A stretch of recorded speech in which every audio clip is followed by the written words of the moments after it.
Hey guys, this is Delphine with the CultureQuirk channel.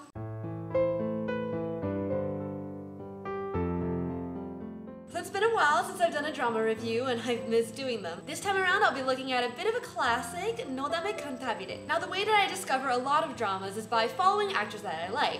Once I discover someone, I go and see what other shows they've been in. But every once in a while I get a recommendation from a friend or something and I check out a drama based on its good reviews, even though I might not know who any of the actors are. This was the case for Nodame. I heard that it was good, I watched the whole series, and I'm glad I did it. The thing I would stress the most about this drama is its uniqueness. It's centered around classical music, the characters were ridiculously different, yet they had interesting chemistry that somehow worked, and the show was somehow quirky and strange and incredibly majestic. I didn't necessarily like every single aspect of this drama, but in the end I really enjoyed this show thanks to the features that make it so different. So let's dive into the plot.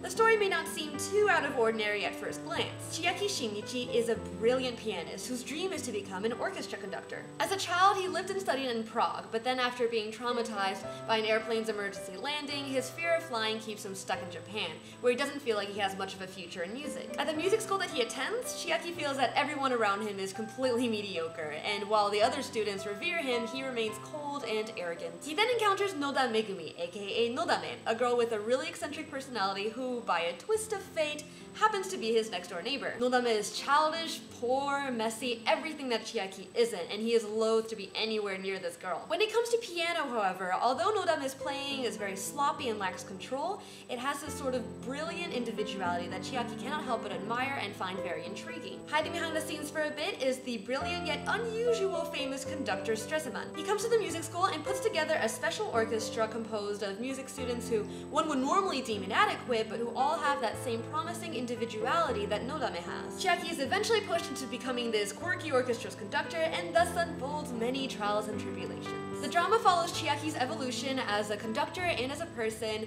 as he interacts with all these people who are so different from him, and especially through his friendship with Nodame. Alright, that's the premise, and now for my personal thoughts.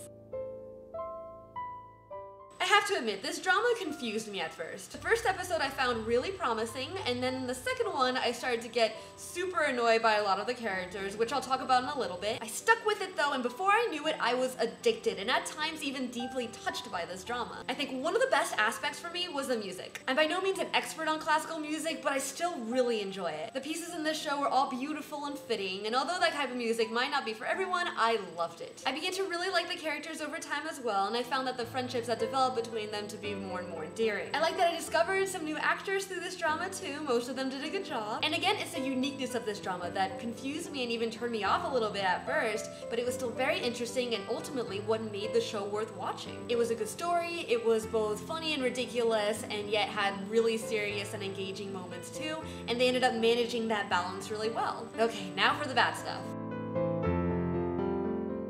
Again, I was just not sure how to feel about this show at the beginning, and a lot of the characters had to grow on me. I initially thought that Nodame was unconventionally cute, but she talks and acts like a child, which started irritating me. The boisterous drummer Masumi was too over the top and stopped being amusing very quickly. And Stresemann, the famous conductor, I hated. He just really creeped me out. I didn't really care either way for the main guy, Chiaki, and my favorite character by far was the rocker violinist, Ryutaro. It was such a strange bunch of people, and although those negative feelings didn't go away completely, they did grow on me more and more as I watched the show, and at least the weird personalities made for interesting dynamics. Heck, by the end of it, I didn't even completely hate Stresemann anymore, although I still think he's super creepy. As for the plot itself, I wasn't completely satisfied either. There's nothing that really bothered me while I watched it, it was just that after watching it, I noticed a couple of things that I didn't really like. For example, about midway through the show comes the integration of a whole new group of characters, and while I didn't really dislike those characters or anything, I sort of wish the show had focused on that original group of characters. As always, I'm being careful not to spoil anything, so this might sound a little bit confusing, but those of you who have seen it might know what I mean. And finally, while I'm usually not the biggest fan of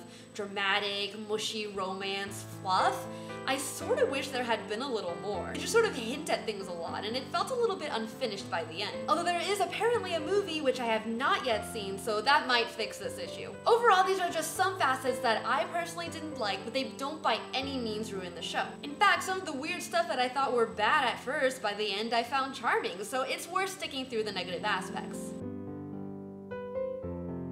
Ultimately, I definitely recommend that you at least start watching this drama and see if you like it. I think that many people might actually really enjoy that super weird, almost anime-esque over-the-top storytelling that initially irritated me. The music is amazing, and its incorporation into the story is really great and unique. The characters were well played, and as in many shows, you learn to love them. I've actually watched the entire series again since the first time I watched it. That's how much I enjoyed this drama. I really appreciated how different this drama was, and I would love to see some similarly unique shows in the future. Go check it out, and if you have already, I'd love to hear your thoughts on the show. Thank you guys for watching, and I'll see you next week.